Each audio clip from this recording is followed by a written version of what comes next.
Quota should exist, কোটা থাকা উচিত। Here we see exist এর অর্থটা হচ্ছে থাকা বা থাকে, শুড এর অর্থটা হচ্ছে উচিত। আমরা জানি as a modal auxiliary verb হিসেবে এখানে ব্যবহার হয়েছে, অর্থাৎ কোটা শুড এক্সিস্ট, কোটা থাকা উচিত ফর দ্য মার্জিনালাইজড অনলি, শুধুমাত্র প্রান্তিক জনগোষ্ঠীর জন্য।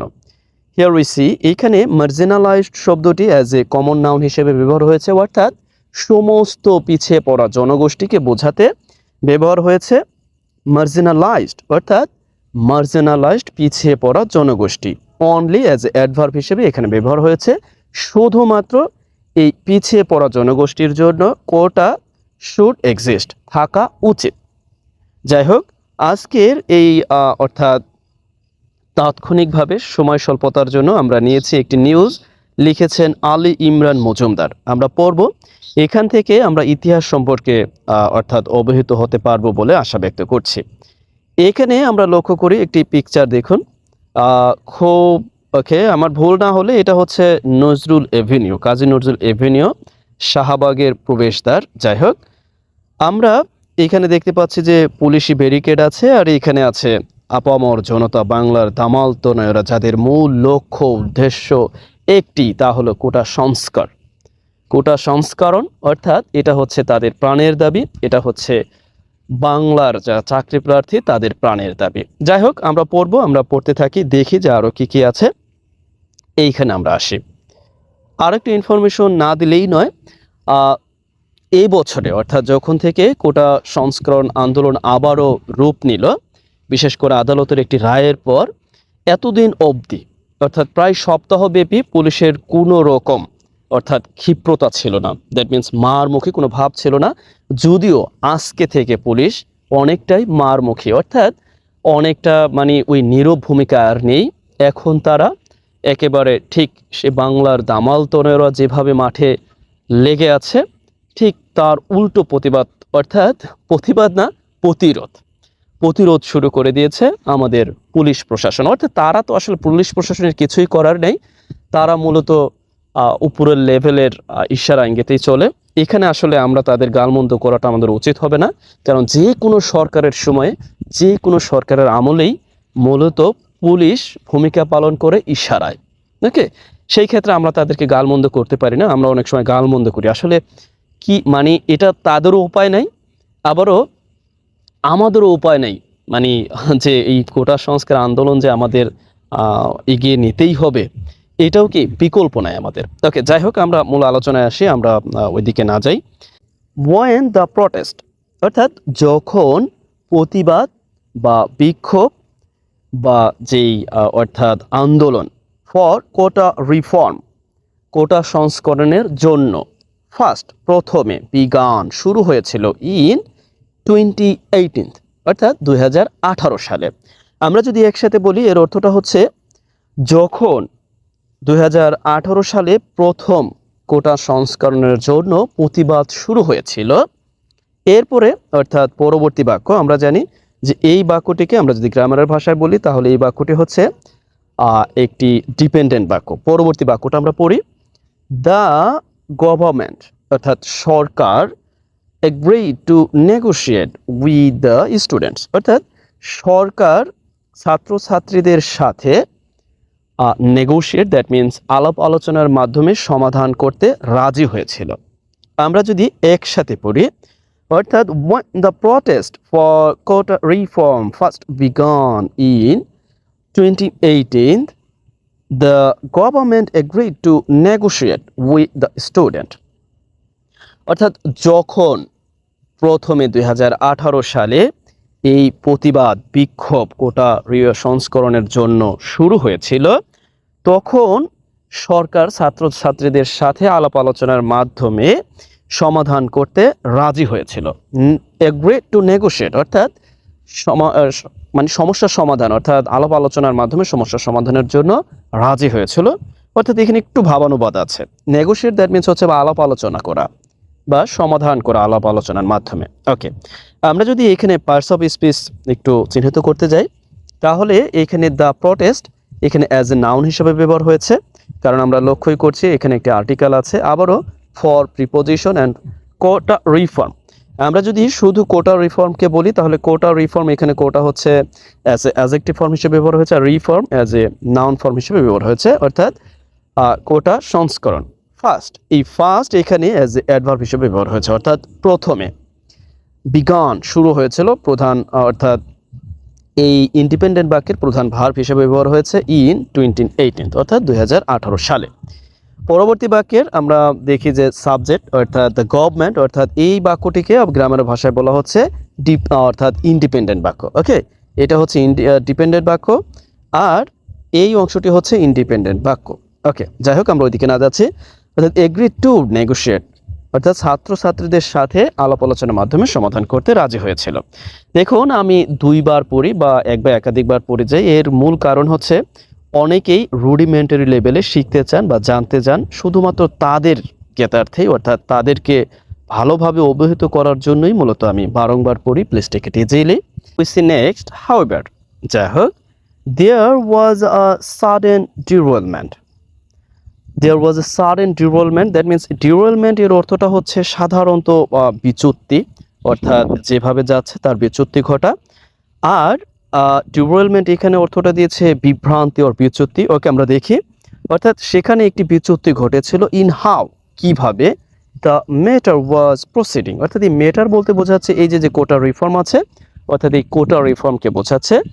দ্য ম্যাটার ওয়াজ প্রসিডিং, অর্থাৎ এই বিষয়টি কিভাবে এগোচ্ছিল। আমরা কিন্তু জানি যে 2018 সালে তীব্র আন্দোলনের মুখে আমাদের মাননীয় প্রধানমন্ত্রী সংসদে দাঁড়িয়ে অনেকটা রাগের সাথেই সমস্ত কোটা বাদ দিয়ে দিয়েছিল, অর্থাৎ যেখানে আমরা চেয়েছিলাম, অর্থাৎ বাংলার দামাল তনয়েরা চাকরি প্রার্থীরা চেয়েছিল এই কোটা সংস্করণ হোক, সেখানে তিনি সবকিছু বাদ দিয়ে দিয়েছিলেন।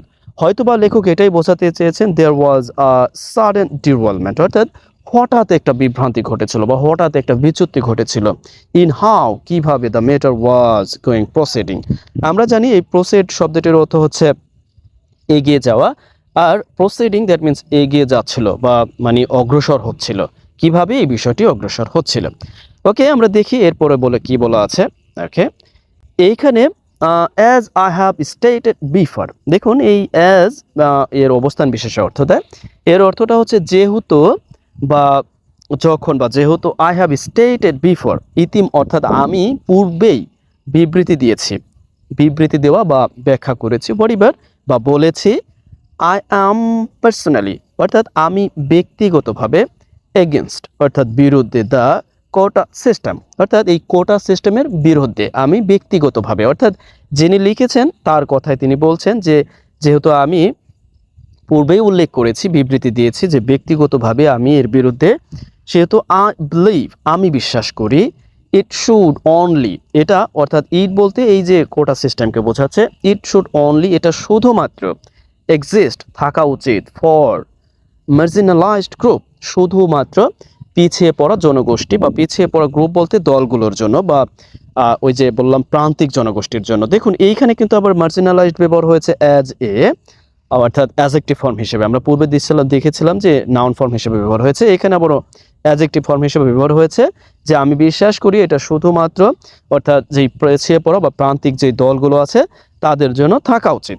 এরপর আমরা দেখি এখানে ইফ দিয়ে, অর্থাৎ কন্ডিশনযুক্ত একটি বাক্য আছে, ইফ যদি, দ্য পার্সেন্টেজ অফ দোজ, অর্থাৎ percentage of those coming through quota system. দেখুন এইখানে পুরোটা পড়ে ফেলার একটা কারণ আছে। এর কারণটা হচ্ছে এইখান থেকে এই পর্যন্ত হচ্ছে অ্যাজ এ সাবজেক্ট হিসেবে ব্যবহার হয়েছে, তবে প্রধান সাবজেক্ট কিন্তু আমরা জানি এই অফ প্রিপোজিশন পূর্বে, অর্থাৎ এই পার্সেন্টেজ, কিন্তু এই পুরোটা সহ, অর্থাৎ আমরা জানি কি পুরোটা সহ অ্যাজ এ নাউন ফ্রেজ হিসেবে এখানে ব্যবহার হয়েছে, অর্থাৎ অফ দোজ কামিং, অর্থাৎ যারা এই কোটা সিস্টেমের মাধ্যমে আসতেছে। এখানে কিন্তু এই যে coming as a present participle হিসেবে ব্যবহার হয়েছে, অর্থাৎ আমরা জানি যে থ্রু, অর্থাৎ মাধ্যমে, দ্য কোটা সিস্টেম, কোটা সিস্টেমের মাধ্যমে আসতেছে। ইজ দ্যাট, এইখানে হচ্ছে প্রধান ভার্ব, অর্থাৎ ইজ দ্যাট সিগনিফিক্যান্ট, যদি তা উল্লেখযোগ্য হয়। দেখুন কোথায় এসে ভার্ব আর কোথায় হচ্ছে প্রধান সাবজেক্ট, অর্থাৎ বলা হচ্ছে যদি এই যে যারা কোটা সিস্টেমের মাধ্যমে আসতেছে তাদের শতাংশ, তাদের হার, ইজ দ্যাট তা উল্লেখযোগ্য হয়। সিগনিফিক্যান্ট আমরা জানি উল্লেখযোগ্য বা বিশাল বা বেশি বোঝাতে, ওকে, উল্লেখযোগ্য বোঝাতে ভালো হয়। অর্থাৎ যদি হয় মেনি মেরিটোরিয়াস, অর্থাৎ অনেক মেধাবী, মেরিটোরিয়াস আমরা জানি ট্যালেন্টেড অর মেরিটোরিয়াস মেধাবী স্টুডেন্টস ছাত্রছাত্রী উইল বি হবে ডিপ্রাইভড অফ, অর্থাৎ বঞ্চিত। আমরা জানি যে ডিপ্রাইভড অফ একত্রিত সাথে, অর্থাৎ এর অর্থটা হচ্ছে বঞ্চিত, অফ অপরচুনিটিস, অর্থাৎ এই সুযোগ সুবিধা থেকে বঞ্চিত হবে। আমরা কিন্তু একটা ব্যাপার জানি, আর তা হলো deprived of as a appropriate preposition হিসেবে সবসময় ব্যবহার হয়ে থাকে। ওকে, আমরা এখান থেকে যেটা জানতে পারি, অর্থাৎ ডিপ্রাইভড অফ, এরপরে মেরিটোরিয়াস, এই সম্পর্কে আমরা ধারণা নিতে পারি। এরপরে দেখলাম যে সিগনিফিক্যান্ট উল্লেখযোগ্য। ওকে, নেক্সট হয়েছি, একটু তড়িৎ গতিতে যাচ্ছি। It is not merely the BCS exam, এটা শুধুমাত্র বিসিএস এক্সাম না। মানে এই যে অর্থাৎ এই কোটাটা শুধুমাত্র বিসিএস এক্সামের জন্য না, বা বিসিএস এক্সাম না। দ্য কোটা সিস্টেম, অর্থাৎ কোটা সিস্টেম ডিটারমাইন করে, অর্থাৎ কোটা সিস্টেম শুধুমাত্র যে এই বিসিএস এক্সামকে ডিটারমাইন করে ব্যাপারটা এরকম না। আমরা যদি এখানে দেখি, অর্থাৎ মেয়ারলি শুধু, এর অর্থটা হচ্ছে শুধুমাত্র বা কেবলমাত্র। এর পরবর্তী অংশগুলো দেখি। দ্য কোটা সিস্টেম, অর্থাৎ এই কোটা পদ্ধতি ডিটারমাইন্স নির্ধারণ করে বা নির্দিষ্ট করে দ্য রিক্রুটমেন্ট, অর্থাৎ নিয়োগ অফ টিচারদের নিয়োগ নির্ধারণ করে, ডক্টরদের নিয়োগ নির্ধারণ করে, and various jobs, other jobs, অর্থাৎ অন্য যে বিভিন্ন জব আছে সেই জবগুলোর যে নিয়োগ আছে তাও কি ডিটারমাইন করে কি এই কোটা সিস্টেম।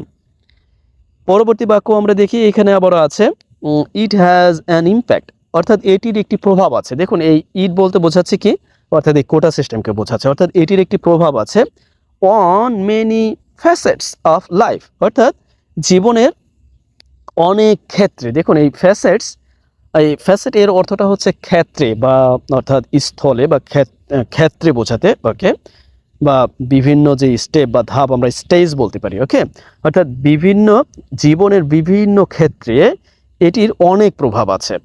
ওকে, অর্থাৎ এটির প্রভাব আছে, একটি প্রভাব আছে।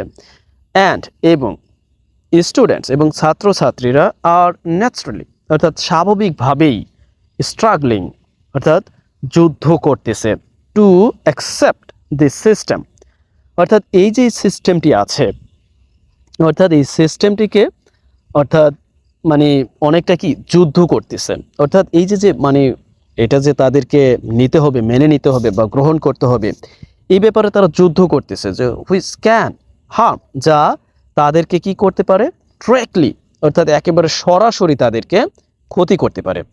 অর্থাৎ যেই বিষয়টি তাদের সরাসরি ক্ষতি করতে পারে, এই বিষয়টি গ্রহণ করতে তারা মানে অনেকটাই কি স্ট্রাগলিং, অর্থাৎ যুদ্ধ করতেছে। ওকে, অর্থাৎ এখানে নেগেটিভ সেন্স দিচ্ছে, অর্থাৎ টু অ্যাকসেপ্ট দিস সিস্টেম, এই সিস্টেমটি গ্রহণ করা বা করতে অনেকটা যুদ্ধ করতেছে। দ্যাট মিনস যা তাদের কি, অর্থাৎ ক্ষতি করতে পারে, অ্যান্ড ক্যান হার্ম, ক্ষতি করতে পারে। ওকে, যাই হোক, আমরা এর পরবর্তী বাক্য দেখি যে ওভারঅল, সর্বোপরি, অর্থাৎ সর্বোপরি this system will disadvantage many, অর্থাৎ অনেককেই অসুবিধা করে দিবে। দেখুন এখানে ডিসঅ্যাডভান্টেজ সাধারণত আমরা ব্যবহার করি অ্যাজ এ, অর্থাৎ অ্যাডভান্টেজ, ডিসঅ্যাডভান্টেজ আমরা কিন্তু সাধারণত ব্যবহার করি কি নাউন হিসেবে, কিছু ক্ষেত্রে আমরা অ্যাডজেক্টিভ হিসেবে ব্যবহার করি, কিন্তু এখানে ব্যবহার হয়েছে অ্যাজ এ ভার্ব হিসেবে, অর্থাৎ ডিসঅ্যাডভান্টেজ করে দিবে, অর্থাৎ তাদেরকে কি অর্থাৎ অনেকটা অসুবিধা করে দিবে, অনেককে অসুবিধা করবে, অর্থাৎ এই যে যারা ভুক্তভোগী তাদেরকে কি অসুবিধা করবে। Okay, next we see the matter, এই বিষয়টি, the matter was in the government's hands, অর্থাৎ সরকারের হাতে ছিল, ইন 1972, অর্থাৎ 1972 সালে এই বিষয়টি সরকারের হাতে ছিল, অ্যান্ড গভর্নমেন্টস হ্যান্ডস, অর্থাৎ সরকারের হাতে, after Bangladesh had gained independence, Bangladesh স্বাধীন হওয়ার পর এই বিষয়টি 1972 সালে সরকারের হাতে ছিল। ওকে, অর্থাৎ হ্যাড গেইন, স্বাধীন হয়েছিল, অর্থাৎ স্বাধীনতা অর্জন করার পর। ইট ওয়াজ বঙ্গবন্ধু, ইহা ছিল বঙ্গবন্ধু, অর্থাৎ বঙ্গবন্ধু যিনি ছিলেন, হু, আমরা জানি যে জাতির পিতা Sheikh Mujibur Rahman, as known as Bangabandhu, তিনি হু হ্যাড ইন্ট্রোডিউস, অর্থাৎ পরিচিত করিয়েছিলেন বা তিনি শুরু করেছিলেন the quota system for freedom fighters in 1972, এই ফ্রিডম ফাইটার যারা ছিল তাদের জন্য এই কোটা সিস্টেমটা কি তিনি অর্থাৎ পরিচিত করিয়েছিলেন বা তিনি শুরু করেছিলেন এই 1972 সালে। ওকে, আমরা একটু তড়িৎ গতিতে যাই, এরপরে দেখি অ্যান্ড প্রাইমারিলি এবং প্রাথমিকভাবে ফর দ্য বিসিএস এক্সামস, অর্থাৎ শুধুমাত্র ওই যে মানে প্রাথমিকভাবে বিসিএস এক্সামের জন্য বঙ্গবন্ধু কি করেছিলেন, এই যে কোটা সিস্টেমটাকে পরিচিত করিয়েছিলেন কি ফ্রিডম ফাইটার্সদের জন্য 1972 সালে, যে শুধুমাত্র প্রাথমিকভাবে এই বিসিএস পরীক্ষার জন্য। দ্য সিস্টেম অর্থাৎ পদ্ধতি বা পদ্ধতিটি ছিল মোস্টলি অধিকাংশই ফর ফ্রিডম ফাইটার্স, অর্থাৎ এই যারা নিয়ে যুদ্ধ করেছিল অর্থাৎ মুক্তিযোদ্ধাদের জন্য। হু অর্থাৎ এই রিলেটিভ প্রোনাউনটি এই ফ্রিডম ফাইটার্সদেরকে বোঝাচ্ছে। হু যারা উড গেট জবস অর্থাৎ জব পেত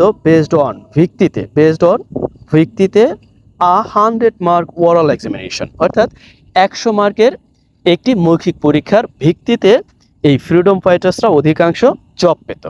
ওকে,